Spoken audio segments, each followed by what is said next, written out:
ناظرین السلام علیکم ورحمۃ اللہ وبرکاتہ۔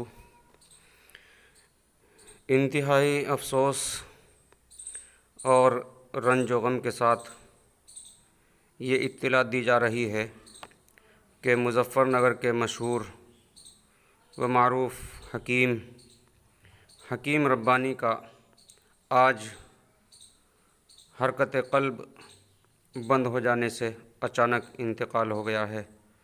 انا للہ و انا الیہ راجعون۔ موصولہ اطلاعات کے مطابق حکیم صاحب کو صبح اچانک دل کا دورہ پڑا اور انتقال ہو گیا۔ حکیم صاحب کے انتقال پر اہل مظفر نگر بہت ہی مغموم ہیں۔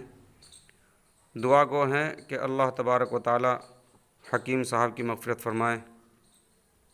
حکیم صاحب کی نماز جنازہ آج بعد نماز عصر ادا کی جائے گی انشاءاللہ۔